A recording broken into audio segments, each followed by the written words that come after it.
And in Ghana now, Ghana's inflation increased from 23.2% in February to 25.8% in March. The month-on-month inflation between February and March 2024 was 0.8%. Well, joining me for more on this is Patrick Baah-Abankwa, a financial analyst and investment advisor. Thank you so much, Patrick, for joining me today.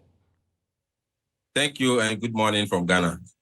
All right, well, we see that Ghana's inflation has risen to a 4-month high, from 23.2% to 25.8%. Did you see this coming, and what were the telltale signs? I wouldn't say I saw it coming, but beginning of the year, we realized that the price of crude oil, which was around $75 per barrel, moved a bit.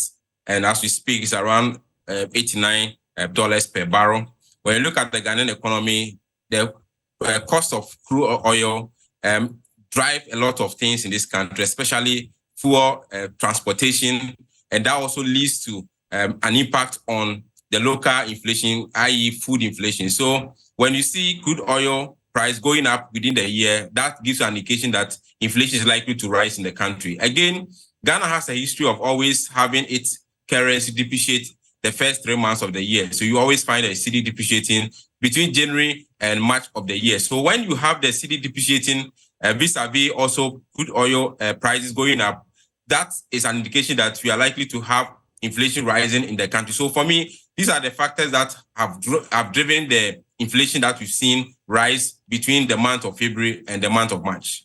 All right, you've talked about some of the reasons, and I like how that you mentioned the depreciating currency cedi. You talked about energy cost and some of those other things. But let's talk about, the currency now. I want to ask you, what percentage does it contribute to Ghana's inflation basket? And maybe why, the currency is experiencing this at this point in time?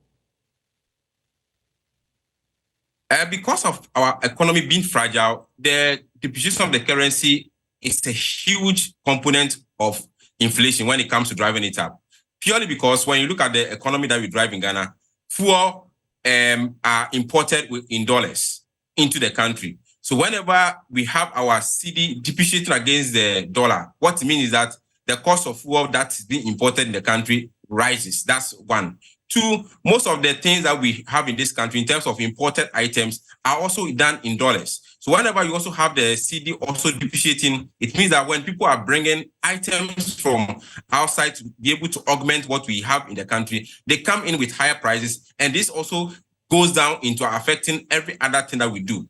Now, you asked about why the cedi has depreciated. One, as I said, because we have a lot of multinationals in this country, we find that every year between January and March, most of these multinationals will have to repatriate their profit back to their home country. And that is the time that you also have businesses that went in for goods within the festivity of the Christmas, have to now restock. So they all need a bit of dollars around this time to be able to the multinationals sending the profit back to their home country, and also businesses bringing goods to replenish whatever they lost within the Christmas season. And that also always brings a bit of pressure on the cedi. So if we are not tackling that issue, you always find out that every year between January and March, the cedi depreciates because of these two major factors that I've mentioned.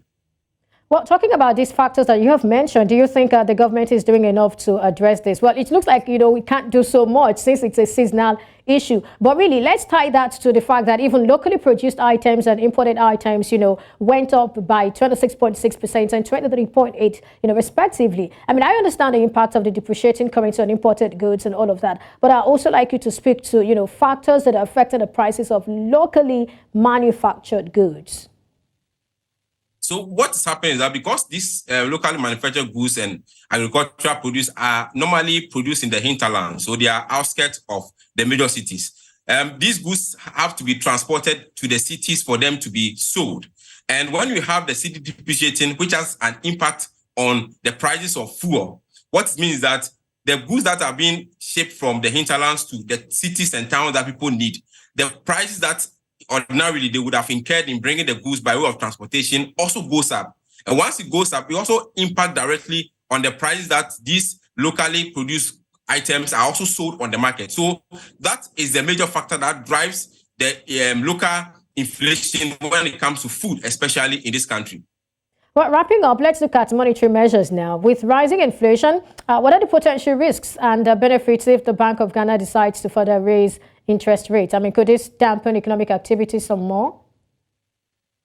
I am of the view that the idea of always raising monetary policy rates to be able to drive inflation, for me, it is a bit outdated.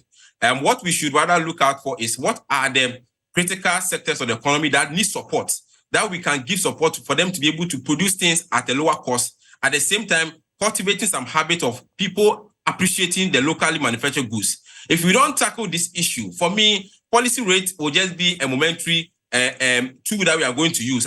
In the long run, it rather cripples businesses. In the long run, it makes businesses suffer the most. So for me, if you want to tackle the issues, the more monetary policy rate will just be a momentary policy that you are using to drive down inflation. But in the long run, businesses that are employing the teeming youth are going to suffer. So for me, we should look at how we can target some sectors of the economy to support them to be able to produce enough so that we don't have to import everything. The moment we are able to reduce our imports, the cedi will begin to strengthen against the foreign currency, and that will lead to inflation also driving down in this country. For me, that is the policy that the central bank should rather focus on than monetary policy rate always going up because we want to bring down inflation. All right, thank you so much, Paul Baah-Abankwa, for sharing your thoughts with us today on Business Edge. Thank you.